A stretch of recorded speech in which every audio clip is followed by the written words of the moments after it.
নমস্কার, আমি বিবেকজিৎ। গল্পে গল্পে চাঁদের হাট চ্যানেলে আজকে আমাদের সপ্তম নিবেদন। বিখ্যাত আমেরিকান লেখক, কবি, সম্পাদক ও সাহিত্য সমালোচক এডগার অ্যালান পোর লেখা দুটি ছোট গল্প। আমাদের প্রথম গল্প the Angel of the odd. গল্পটির প্রথম প্রকাশ 1844 সালে কলাম্বিয়ান লেডিজ অ্যান্ড জেন্টলম্যানস ম্যাগাজিনে। আমাদের প্রথম গল্প the Angel of the ode.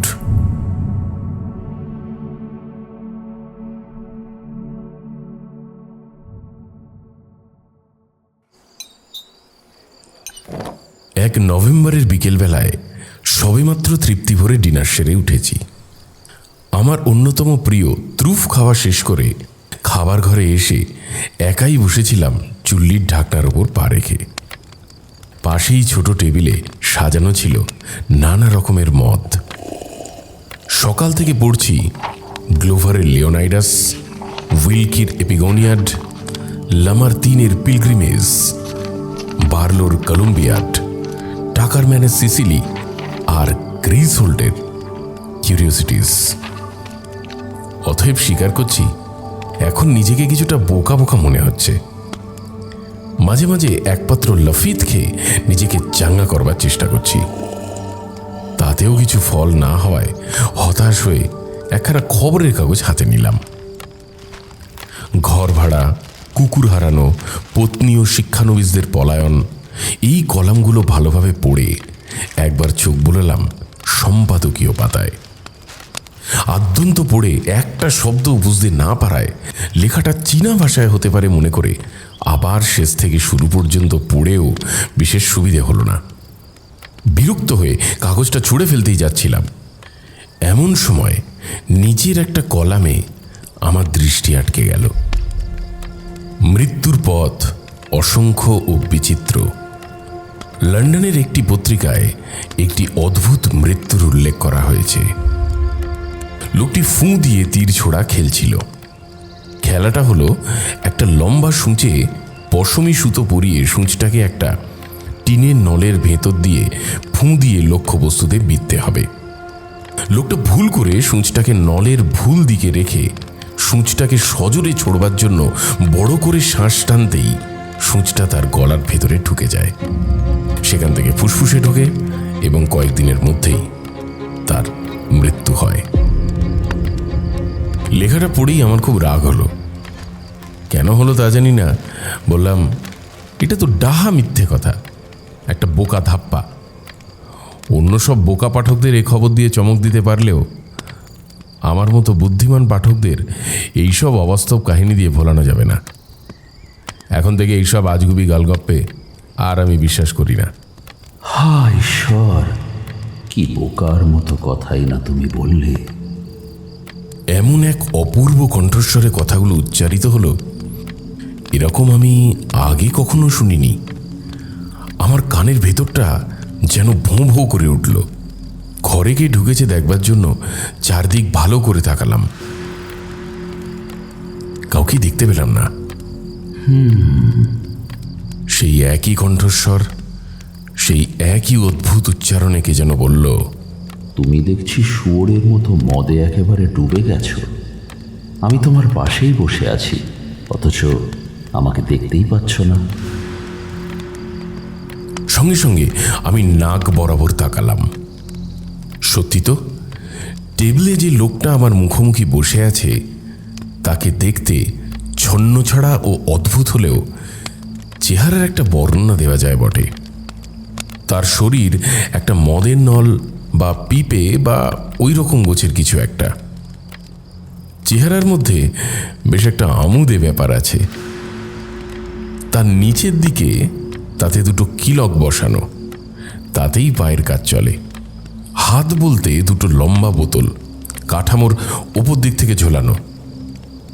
লোকটার মাথা বলতে দেখলাম একটা চটে মোড়া পান পাত্র, যেটা দেখতে মাঝখানে ফুটো করা একটা বড় নস্যির ডিবের মতো। সেই পান পাত্রটাকে বসানো হয়েছে পিপেটার ওপরে, আর তার ফুটোটা রয়েছে আমার দিকে মুখ করে। যা কিছু শব্দ শুনতে পাচ্ছি সবই আসছে সেই ফুটোটার ভেতর দিয়ে। আর সেই বেরোনো শব্দগুলোকেই সে বোধগম্য কথা বলে ধরে নিয়েছে। লোকটা সেই একই দুর্বোধ্য ভাষায় আবার বলে উঠল, তুমি দেখছি একটা হাঁসের চাইতেও বেশি বোকা। নইলে কাগজে যা ছাপা হয়েছে তাকে তুমি অবিশ্বাস করো? সব সত্যি, এর প্রতিটি শব্দ সত্যি। কিছুটা উসখুস করে আমি গম্ভীরভাবে বললাম, এই তুমি কে? এখানে ঢুকলে কিভাবে? আর তুমি বলছোই বা কি? লোকটা আগের মতো দুর্বোধ্য উচ্চারণে উত্তর দিল, এখানে কেমন করে ঢুকলাম সেটা তোমার কোনো ব্যাপারই নয়, আর আমি কি বলবো না বলবো সেটাও আমার ব্যাপার। আমার যা ইচ্ছা আমি তাই বলতে পারি, আর আমি কে সেটা যাতে তুমি নিজের চোখেই দেখতে পারো সেই জন্যই তো আমি এখানে এসেছি। তুমি একটা ভবঘুরে মাতাল। এখনই আমি ঘন্টা বাজিয়ে আমার লোককে বলবো, লাথি মেরে তোমাকে রাস্তায় বের করে দিক। তা তুমি পারবে না। পারবো না? এই কি বলতে চাও তুমি? আমি আমি কি পারবো না? ঘন্টা বাজাতে তুমি পারবে না। এ কথা শুনে আমি উঠে দাঁড়াতে চেষ্টা করলাম, কিন্তু ঠিক তখনই বদমাসটা তার লম্বা বোতলের মতো হাতটাকে বাড়িয়ে আমার কপালে একটা আঘাত করলো। আর আমি যে আরামকেদারা থেকে উঠতে যাচ্ছিলাম তাতেই আবার বসে পড়লাম। অবাক হয়ে গেলাম, হঠাৎ বুঝতেই পারলাম না কি করব। ইতিমধ্যে সে আবার বলে উঠল, দেখলে তো, চুপ করে বসে থাকো, এবারে জানতে পারবে আমি কি। আমার দিকে তাকাও, দেখো, আমি হলাম এক অদ্ভুত দেবদূত। একটু বেশি অদ্ভুত বটে, কিন্তু আমি তো জানতাম দেবদূতের ডানা থাকে। ডানা? আমার ডানার কি দরকার? হায় ঈশ্বর, তুমি কি আমাকে একটা মুরগির ছানা পেয়েছো নাকি? না না, তুমি মুরগির ছানা নও, নিশ্চয়ই নও। ঠিক আছে, তাহলে চুপ করে বসে থাকো, বুঝে শুনে কথা বলো, বুঝেছ? নইলে লাগাবো আর এক রত্তা। মুরগির ডানা লাগে, পেঁচার ডানা লাগে, খুদে শয়তানের ডানা লাগে, কিন্তু দেবদূতের ডানা থাকে না। আর আমি তো কিম্ভূত দেবদূত। তাহলে এখন তুমি আমার কাছে এসেছো কি কাজে? কাজ? আমার কাজ? তুমি কিরকম নিজ বংশের লোক হে, যে একজন ভদ্রলোক তথা দেবদূতকে তার কাজের কথা জিজ্ঞাসা করছো? লজ্জা করছে না তোমার? দেবদূত হলেও তার কথাগুলো আমার সহ্য হলো না। হাতের কাছে যে নুনের পাত্রটা ছিল সেটা তুলে ছুঁড়ে মারলাম তার কপাল লক্ষ্য করে। হয় সে একটু সরে গিয়েছিল, আর নয়তো আমারই লক্ষ্য ঠিক ছিল না, কারণ নুনের পাত্রের আঘাতে ম্যান্টেল পিসের উপরে রাখা ঘড়ির ডায়ালটাই কেবল ভেঙে গেল। আর তার পাল্টা হিসেবে দেবদূত আমার কপালে বসিয়ে দিল আরও 2-3 ঘা। আমি রণে ভঙ্গ দিলাম, আর বলতে লজ্জা হচ্ছে যে যন্ত্রণাতেই হোক আর বিরক্তিতেই হোক আমার 2 চোখ কয়েক ফোঁটা জলে ভরে গেল। আমার অবস্থা দেখে দেবদূত কিছুটা নরম হয়ে বলল, আমার ঈশ্বর, লোকটা হয় অনেক মাল খেয়েছে, নয়তো অনেক দুঃখ পেয়েছে। অত কড়া মদ খেও না, ওতে জল ঢেলে নাও। এই নাও, লক্ষ্মী ছেলের মতো এটা খেয়ে নাও, আর কেঁদো না। না না, আর কেঁদো না, কেঁদো না। তখন দেবদূত তার বোতলের হাত থেকে আমার পানপাত্রে কিছুটা বর্ণহীন তরল পদার্থ ঢেলে দিল। আমি লক্ষ্য করলাম বোতলগুলোর গায়ে লেবেল মারা রয়েছে, আর তার সেই লেবেলে লেখা আছে কার্শন ওয়াসা। দেবদূতের এই দয়া আমাকে অনেকটা শান্ত করল। তাছাড়া আমার মদে যে জল সে একাধিকবার মিশিয়ে দিল তাতেও আমার মেজাজটা অনেকটা ফিরে এলো। ফলে তখন যে অসাধারণ বক্তৃতাটি সে দিল তা আমি মন দিয়ে শুনলাম। তার সব কথা আমি বলতে পারবো না, তবে তার কথা থেকে এটা বুঝতে পারলাম যে সে হচ্ছে মানুষের অশুভ নিয়তির নিয়ন্তা। তার কাজই হচ্ছে এমন সব অদ্ভুত দুর্ঘটনা ঘটানো যা নাস্তিকদের বিস্ময়ে বিমূঢ় করে তোলে। দু একবার তার কথায় অবিশ্বাস করে বাধা দেওয়ায় সে এমন ভয়ানক চটে গেল যে শেষ পর্যন্ত আমি চুপ করে থাকাই শ্রেয় বলে মনে করলাম। আর সেও অনর্গল বকে যেতে লাগলো। আমিও কেদারায় হেলান দিয়ে চোখ বুজে আরাম করে মনাক্কা চিবুতে লাগলাম আর ঘরময় তার খোসা ছাড়াতে থাকলাম। কিন্তু আমার এই আচরণে দেবদূত হঠাৎ খুব ক্ষেপে গেল। চোখ দুটো ঢেকে একটা বিরাট অভিশাপ দিল। এমন ভাষায় আমাকে ভয় দেখালো যে আমি তার মানেই বুঝতে পারলাম না, এবং শেষ পর্যন্ত নত হয়ে একটা সেলাম করে আর্চ বিশপ গিল ব্লাসের ভাষায় আমাকে শুভকামনা জানিয়ে সে বিদায় নিল। তার প্রস্থানে আমি বড়ই আরাম বোধ করলাম।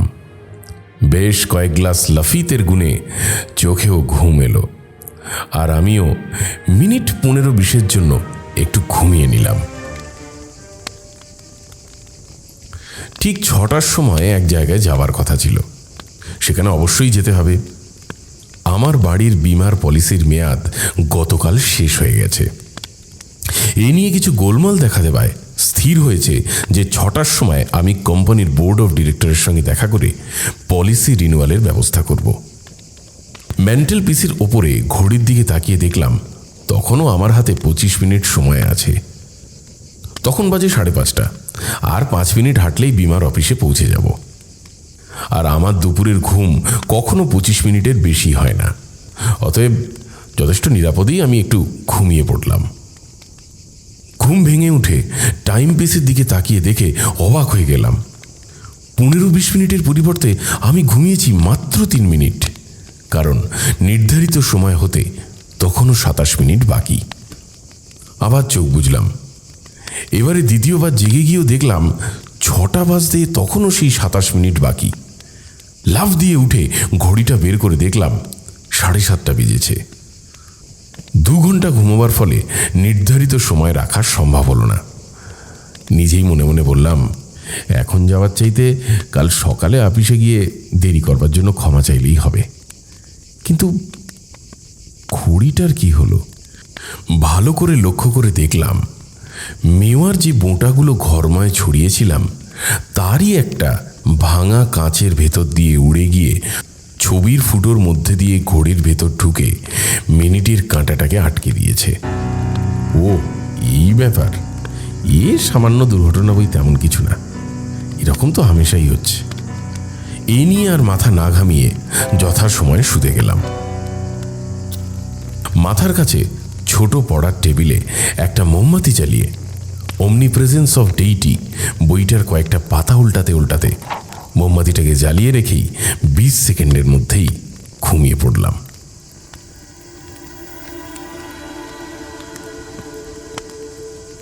স্বপ্নের মধ্যে সেই অদ্ভুত গোছের দেবদূত বারবার এসে দেখা দিল।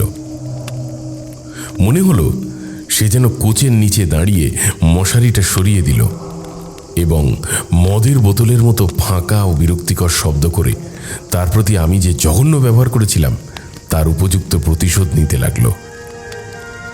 শেষ পর্যন্ত মাথার টুপিটা খুলে আমার গলার ভেতরে একটা নল ঢুকিয়ে দিয়ে তার বগলের নিচে রাখা একটা লম্বা গলা বোতলের 1 সাগর কার্সেন ওয়াসা ঢেলে ঢেলে আমাকে একেবারে ডুবিয়ে দিল।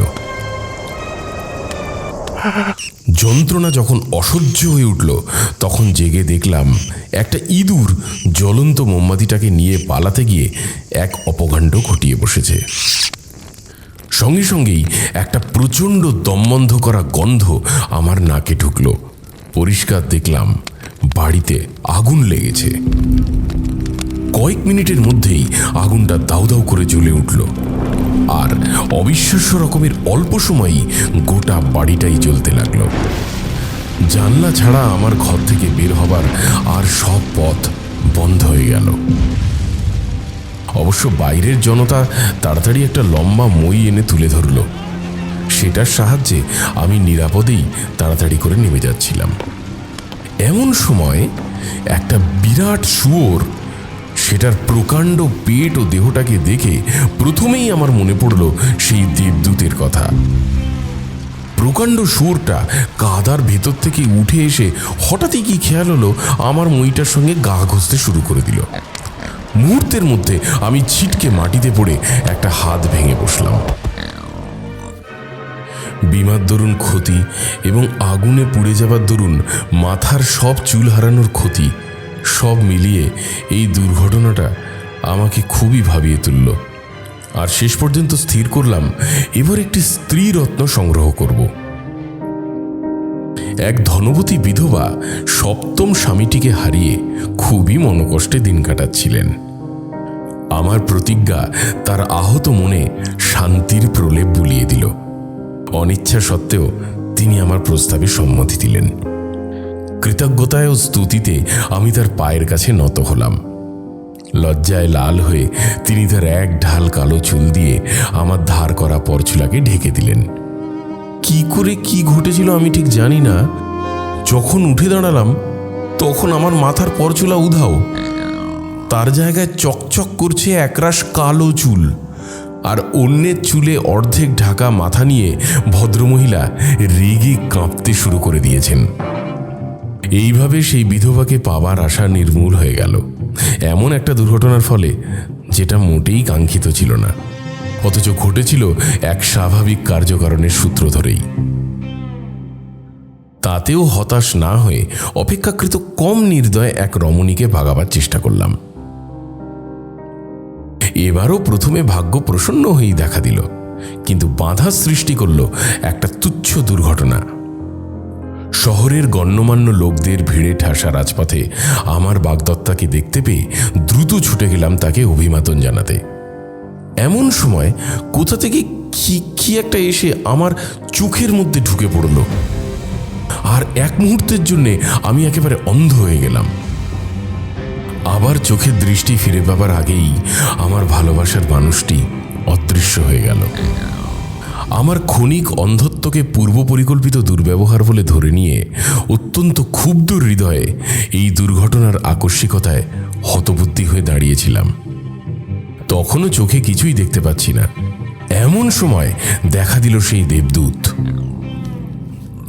এত ভদ্রভাবে সে আমাকে সাহায্য করতে চাইল যা আমি আশাই করিনি। খুব যত্ন করে আমার চোখটা পরীক্ষা করে তার ভেতর থেকে কি একটা তুলে নিল, আর আমিও আরাম বোধ করলাম। এবার ভাবলাম, ভাগ্য যখন এতই বিরূপ তখন আর কেন, এবার মরাই ভালো। সেই মতে নিকটবর্তী নদীটার দিকে এগিয়ে চললাম। সেখানে পৌঁছে সব জামাকাপড় খুলে দিলাম নদীতে এক ঝাঁপ। তখন আমার এই পরিণামের একমাত্র সাক্ষী ছিল মাত্র একটা কাক। মদে ভেজানো শস্যকণা খেয়ে নেশার ঘোরে সে তখন একলা ছিটকে পড়েছিল দলছাড়া হয়ে। আমি জলে ঝাঁপ দেওয়ার সঙ্গে সঙ্গেই পাখিটা কি মনে করে আমার পরা কোটের সবচাইতে অপরিহার্য অংশটাকে নিয়ে উড়ে গেল। অতএব আপাতত আত্মহত্যার ব্যাপারটা স্থগিত রেখে আমার কোটের হাতার মধ্যে পা দুটো ঢুকিয়ে দিয়ে সেই অবস্থায় যতটা তাড়াতাড়ি পারলাম দুষ্টু পাখিটার পিছু নিলাম। কিন্তু অশুভ নিয়তি আমার পিছু ছাড়ল না। নাকটাকে আকাশের দিকে উঁচু করে রেখে ডানাওয়ালা চোরের পেছনে পুরো দমে ছুটতে ছুটতে হঠাৎ বুঝতে পারলাম আমার পা দুটো আর মাটিতে নেই। আসলে ব্যাপার হলো, আমি একটা পাহাড়ের মাথায় উঠে গিয়েছিলাম, আর এতক্ষণে নিচে পড়ে টুকরো টুকরোই হয়ে যেতাম যদি না সৌভাগ্যক্রমে একটা উড়ন্ত বেলুন থেকে ফেলা ঝোলানো দড়িটা ধরে ঝুলে না পড়তাম। সেই পরিস্থিতির বিপদটা উপলব্ধি করা মাত্রই আমি সাথে সাথে ফুসফুস ফাটানো উচ্চস্বরে চিৎকার করে মাথার উপরে থাকা পাইলটকে আমার ভয়ঙ্কর অবস্থার কথাটা জানাতে চেষ্টা করলাম। কিন্তু অনেকক্ষণ যাবৎ তাতে কোনো ফলই হলো না। হয় সে লোকটা আমার ডাক শুনতে পেল না, অথবা বদমাসটা আমার দিকে নজর দিতে চাইল না। ইতিমধ্যে যন্ত্রটা অতি দ্রুত উপরে উঠতে লাগলো, আর আমার শক্তিটা সেই অনুপাতে কমতে লাগলো। অচিরেই আমি হয়তো ভাগ্যের হাতে নিজেকে সঁপে দিয়ে নিঃশব্দে সমুদ্রে তলিয়ে যেতাম। কিন্তু এমন সময় ওপর থেকে একটা ফাঁকা আওয়াজ শুনে আমার মনের জোর অনেক বেড়ে গেল। ওপরে তাকিয়ে দেখতে পেলাম কিম্ভূত দেবদূতকে। সে বিমানের ওপরে 2 হাত ভাঁজ করে ঝুঁকে বসে মজা করে পাইপ খেতে খেতে ধোঁয়া ছাড়ছিল। মনে হলো এই পৃথিবীতে সে বেশ বহাল তবিয়াতেই আছে। আমার তখন কথা বলার শক্তি ছিল না, কেবল মিনতির ভঙ্গিতে তার দিকে তাকিয়ে রইলাম। সে বলল, তুমি কে, আর এইভাবে চলার সাহসই বা তোমার হলো কেন? তার এই বেয়াদপি, নিষ্ঠুরতা ও ভনিতার জবাবে একটা মাত্র শব্দই আমার মুখে উচ্চারিত হলো, বাঁচাও। বাঁচাবো? আমি পারবো না। এই বোতলটা নাও, নিজেকে বাঁচাও। এই বলে সে কার্সেন ওয়াশারের একটা ভারী বোতল ছুঁড়ে দিল ঠিক আমার মাথার উপরে। মনে হলো আমার মাথাটা বুঝি ফেটে চৌচির হয়ে গেল। এই ধারণার বশবর্তী হয়ে আমি দড়িটা ছেড়ে দিতেই যাচ্ছিলাম, এমন সময় দেবদূতের চিৎকার শুনে থেমে গেলাম। ধরে থাকো, ধরে থাকো, তাড়াহুড়ো করো না। তোমার কি আরেকটা বোতল চাই, নাকি একটাতেই কাজ হয়েছে? বুদ্ধি শুদ্ধি ফিরে পেয়েছো? তাড়াতাড়ি আমি 2 বার মাথা নাড়ালাম। একবার না, অর্থাৎ এখনই আর একটা বোতল চাই না। আর একবার হ্যাঁ, অর্থাৎ আমার বুদ্ধিশুদ্ধি ফিরে এসেছে। তাতেই দেবদূত অনেকটা নরম হলো। সে বলল, তাহলে শেষ পর্যন্ত তুমি বিশ্বাস করছো? বিশ্বাস করছো যে অদ্ভুত কাণ্ডও ঘটে? আবার সম্মতিসূচক মাথা নাড়লাম।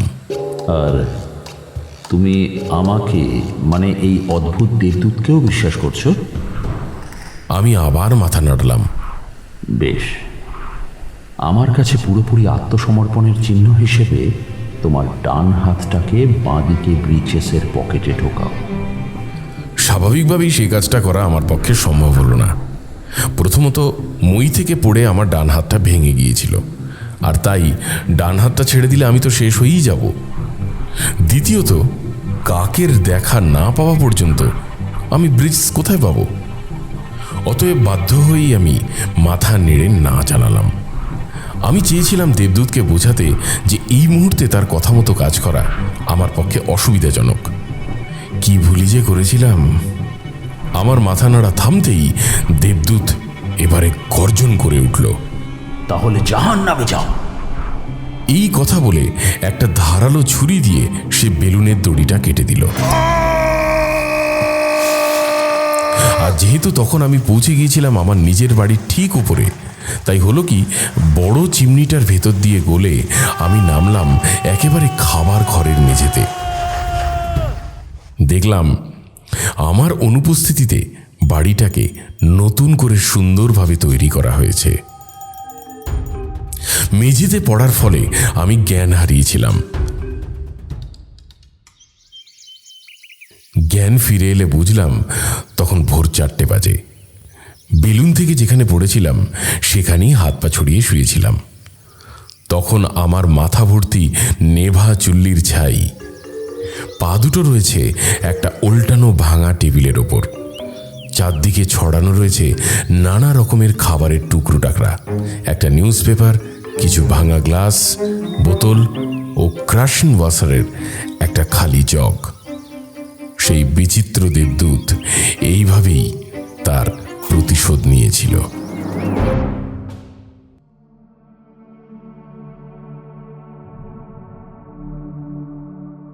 এতক্ষণ আপনারা শুনলেন এডগার অ্যালান পোর লেখা ছোট গল্প the Angel of the Odd. আমাদের দ্বিতীয় গল্প ম্যাসমেরিক রিভেলেশন গল্পের প্রথম প্রকাশ 1844 সালে।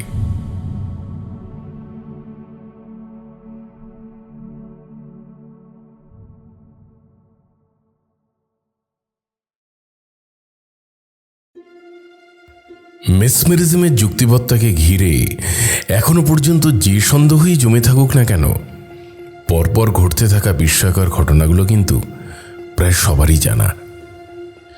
বিশ্ব নিন্দুকের দল শুধু সন্দেহই করে যাবে, কারণ সন্দেহ করাটাই তাদের একমাত্র কাজ।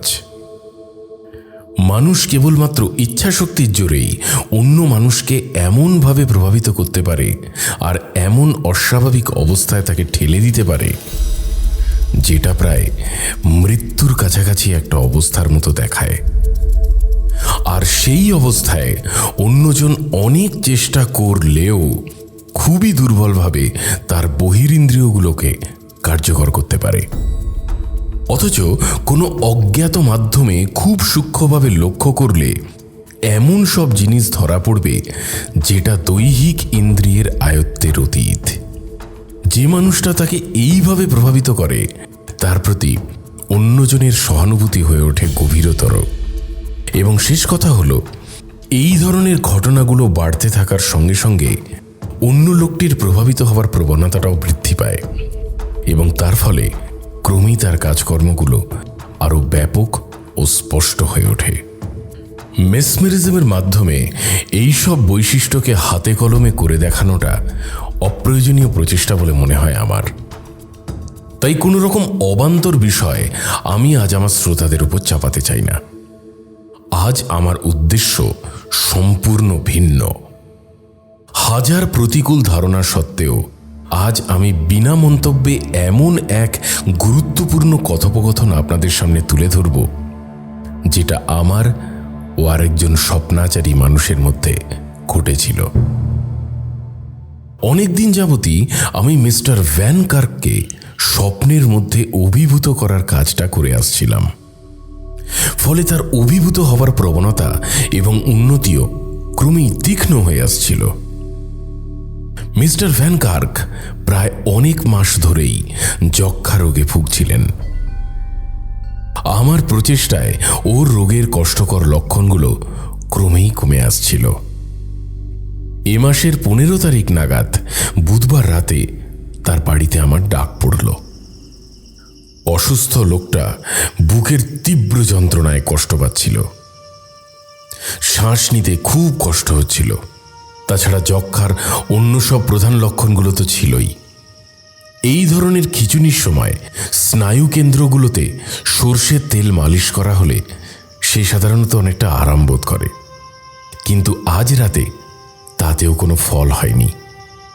আমি ঘরে ঢুকতেই সে একটু ম্লান হেসে আমাকে অভ্যর্থনা জানালো। যথেষ্ট দৈহিক যন্ত্রণা সত্ত্বেও মিস্টার ভ্যান কার্ক মনের দিক থেকে যথেষ্ট শান্ত আছেন বলেই মনে হলো। সে বলল,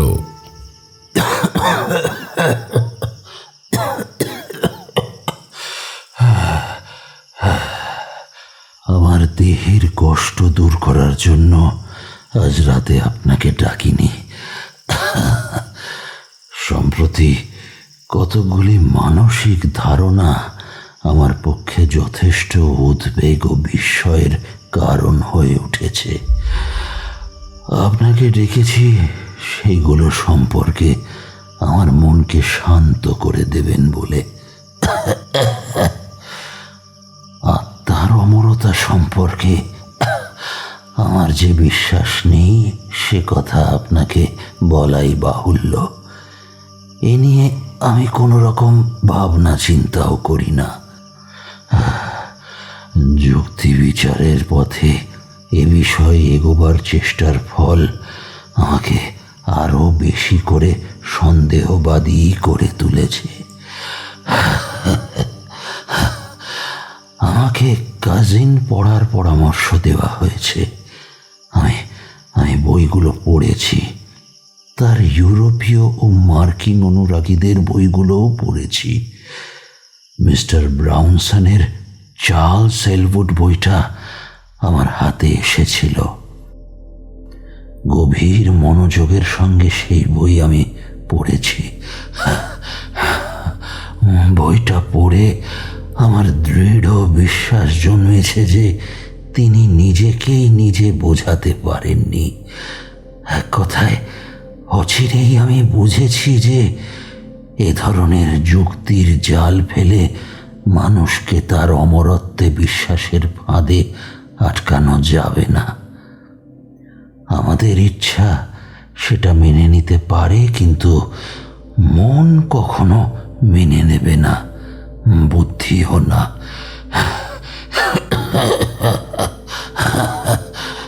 বিভিন্ন কারণে আমার মনে হয়েছে যে মেসমারিক অবস্থায় যদি কতকগুলি সুনির্দিষ্ট প্রশ্ন আমার কাছে রাখা হয় তাহলে হয়তো এই ব্যাপারে ভালো ফল পাওয়া যেতে পারে। এই পরীক্ষা ব্যবস্থায় আমি সম্মতি দিলাম। প্রথম চেষ্টাতেই মিস্টার ভ্যান কার্ক মাসমেরিক ঘুমে আচ্ছন্ন হলেন। সঙ্গে সঙ্গে তার শ্বাস প্রশ্বাস একটু সহজ হলো বলে মনে হলো, আর তার সঙ্গে সঙ্গে শারীরিক অস্বস্তিও কেটে গেল। তারপর শুরু হলো আমার সঙ্গে তার এক সুদীর্ঘ কথোপকথন। আপনি কি ঘুমিয়ে পড়েছেন? না, আমি আরো গভীর ঘুমোতে চাই। এখন ঘুমিয়েছেন? আপনার বর্তমান অসুখের পরিণতি কি হবে বলে আপনি মনে করেন? আমি মারা যাব। মৃত্যুর চিন্তা কি আপনাকে কষ্ট দেয়? না না, এই সম্ভাবনায় কি আপনি খুশি? জেগে থাকলে আমি মরতেই চাই, কিন্তু এখন সেটা কোনো ব্যাপারই নয়। মেসমারিক অবস্থাটা মৃত্যুর এত কাছাকাছি যে এতেই আমি খুশি। মিস্টার ভ্যান কার্ক, আমি চাই আপনি নিজের কথাটা আরো পরিষ্কার করে বলুন। আমি তো সেটাই করতে চাই, কিন্তু তাতে যতটা চেষ্টার দরকার সেটা আমি করতে পারছি না।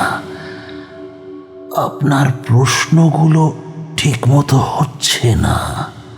তাহলে আমি কি প্রশ্ন করব? শুরু থেকে শুরু করতে হবে। শুরু থেকে? কিন্তু সেই শুরুটা কোথায়? আপনি জানেন, শুরুতেই আছেন ঈশ্বর। তাহলে ঈশ্বর কি? আমি বলতে পারি না। ঈশ্বর কি আত্মা নন? যখন জেগেছিলাম তখন আমি জানতাম আত্মা বলতে আপনি কি বোঝাতে চাইছেন, কিন্তু এখন ওটা একটা শব্দ মাত্র। যেমন সত্য, সুন্দর মানে একটা গুণ। ঈশ্বর কি অজড় নন? অজড় বলে কিছু নেই, ওটা একটা কথার কথা।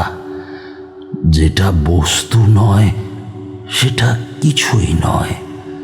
অবশ্য গুণগুলো যদি বস্তু না হয়। তাহলে ঈশ্বর কি বস্তু? না। তাহলে তিনি কি? বলা বড় শক্ত। তিনি আত্মা নন, কারণ তার অস্তিত্ব আছে। তিনি বস্তুও নন, অন্তত বস্তু বলতে আপনি যা বোঝেন। বস্তুর নানান স্তর রয়েছে, সে বিষয়ে মানুষ কিছুই জানে না। স্থূল সূক্ষ্মকে চালিত করে, আর সূক্ষ্ম স্থূলর মধ্যে পরিব্যাপ্ত হয়ে থাকে।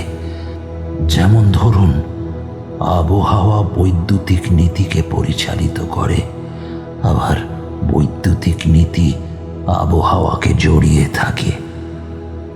বস্তুর এই স্তর ভেদ ক্রমাগত বিরলতা বা সূক্ষ্মতার দিকে এগিয়ে চলতে চলতে একসময় আমরা কণাবিহীন বস্তুতে উপনীত হই। এই কণাবিহীন বস্তু অবিভাজ্য এক। এই পরম বা কণাবিহীন বস্তু সব কিছুর মধ্যে ছড়িয়ে থাকে, সব বস্তুকে চালিত করে। কাজেই সব বস্তুকে নিজের মধ্যে নিয়েই সে এক। এই বস্তুই ঈশ্বর। কিন্তু মিস্টার ভ্যান কার্ক, এই যে নিছক বস্তুকে ঈশ্বরের সঙ্গে এক করে দেখা, এর মধ্যে কি অশ্রদ্ধা প্রকাশ পাচ্ছে না?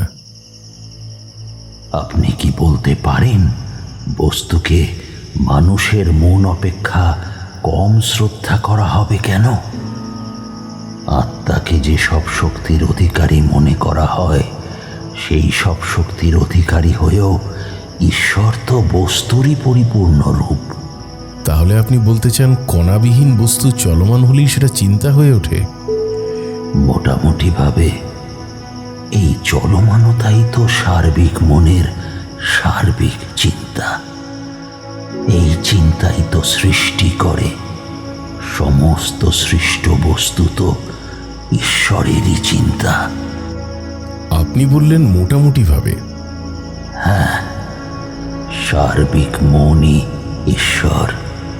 নতুন ব্যক্তি বিশেষের জন্য প্রয়োজন বস্তুর। কিন্তু এখন তো আপনি মন ও বস্তুর কথা বলছেন তত্ত্ববিদদের মতোই। বিভ্রান্তি এড়াবার জন্য। আমি যখন বলি মন, আমি কণাবিহীন বা পরম বস্তুকেই বোঝাতে চাই।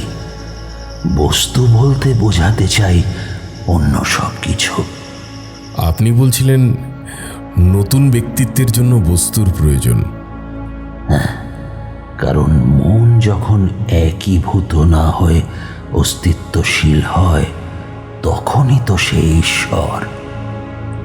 চিন্তাশীল ব্যক্তি সত্তাকে সৃষ্টি করতে ঐশ্বরিক মনের অংশকে দেহধারী করার প্রয়োজন হয়েছিল। তার মানে আপনি বলছেন যে দেহবিমুক্ত মানুষই ঈশ্বর? এ কথা আমি বলতে পারি না। এটা তো স্ববিরোধিতা। আপনি অবশ্যই বলেছেন যে দেহ থেকে মুক্ত হলেই মানুষ ঈশ্বর হয়ে ওঠে। আর সেটাই তো সত্য। দেহ মুক্ত হলেই মানুষ ঈশ্বর হয়ে যায়। ব্যক্তি বৈশিষ্ট্যহীন হয়ে যায়, কিন্তু মানুষ কখনো এভাবে দেহ বিমুক্ত হতে পারে না, অন্তত কখনো হবেও না। মানুষ তো একটা প্রাণী। প্রাণীরাই তো ঈশ্বরের চিন্তা, আর চিন্তার স্বরূপ হচ্ছে অপরিবর্তনীয়। ঠিক বুঝতে পারলাম না। আপনি বলছেন মানুষ কোনোদিন দেহকে ছাড়তে পারবে না? আমি বলছি সে কোনোদিনই দেহহীন হবে না। একটু বুঝিয়ে বলুন। দেহ দুই ধরনের, আদিম ও সম্পূর্ণ। যা ঠিক কীট ও প্রজাপতির দুটো অবস্থার অনুরূপ। সেটা একটা বেদনাদায়ক রূপান্তর ছাড়া আর কিছু নয়। আমাদের বর্তমান মূর্তি প্রগতিশীল, প্রস্তুতিমুখীন ও সাময়িক। আমাদের ভবিষ্যৎ পূর্ণ, পরম, অমর। পরম জীবনই পূর্ণ পরিকল্পনা। কিন্তু কীটের রূপান্তর সম্পর্কে আমরা তো যথেষ্ট সচেতন। আমরা তো নিশ্চয়ই, কিন্তু কীট তো তা নয়। আচ্ছা, আপনি বারবার বলছেন মাসমেরিক অবস্থাটা প্রায় মৃত্যুরই অনুরূপ। সেটা কি? আমি যখন বলি সেটা মৃত্যুরই মতো, তখন আমি বলতে চাই যে সেটা পরম জীবনের অনুরূপ। আপনি আদিম জীবের কথাও বললেন। আচ্ছা, মানুষ ছাড়া আর কোনো আদিম চিন্তাশীল জীব কি আছে? যে বিরল বস্তুটা নেবুলা নয়, গ্রহ নয়, তাকে যে অসংখ্য রকমের পিণ্ডীকরণের ভিতর দিয়ে নেবুলা, গ্রহ, সূর্য এবং অন্য মূর্তিতে রূপান্তরিত করা হয়, তার একমাত্র উদ্দেশ্য তো সীমা সংখ্যাহীন। আদিম জীবের অঙ্গ প্রত্যঙ্গের অন্তহীন বৈশিষ্ট্যের আহার্য যোগানো পরম জীবনের পূর্ব আদিম জীবনের প্রয়োজন না হলে এসব দেহই সৃষ্টি হতো না। আচ্ছা, আপনি বললেন আদিম জীবনের প্রয়োজন না হলে কোনো তারাই থাকতো না, কিন্তু এই প্রয়োজনটা কেন হলো? অজৈব জীবনে এবং অজৈব বস্তুর ক্ষেত্রেও ঐশ্বরিক ইচ্ছা শক্তির মতো একটি সরল অদ্বিতীয় বিধানের কার্যকে বাধা দেবার মতো কিছুই নেই। এই বাধার প্রয়োজনেই জৈব জীবন ও বস্তুর উদ্ভাবন ঘটেছিল। মিস্টার ভ্যান কার্ক যখন খুব দুর্বল হয়ে এই কথাগুলো বলছিলেন, তখন তার চোখে মুখে একটা অদ্ভুত ভাব লক্ষ্য করে আমি ভয় পেয়ে গেলাম। মনে হলো এখনই তাকে জাগিয়ে তোলা উচিত। জাগানোর সঙ্গে সঙ্গেই তার সারা মুখে একটা উজ্জ্বল হাসি ছড়িয়ে পড়ল। তিনি বালিশে এলিয়ে পড়লেন। তার মৃত্যু হলো। দেখলাম 1 মিনিটেরও কম সময়ের মধ্যেই তার দেহটা পাথরের মতো শক্ত হয়ে গেল। তার ভুরুতে বরফের শীতলতা। সাধারণ অবস্থায় এরকমটা ঘটতে পারত তার হাত চেপে ধরার দীর্ঘ সময় পরে। তাহলে কি আমার আলোচনার শেষের দিকের কথাগুলো আমাকে বলেছিলেন ছায়ার জগৎ থেকে?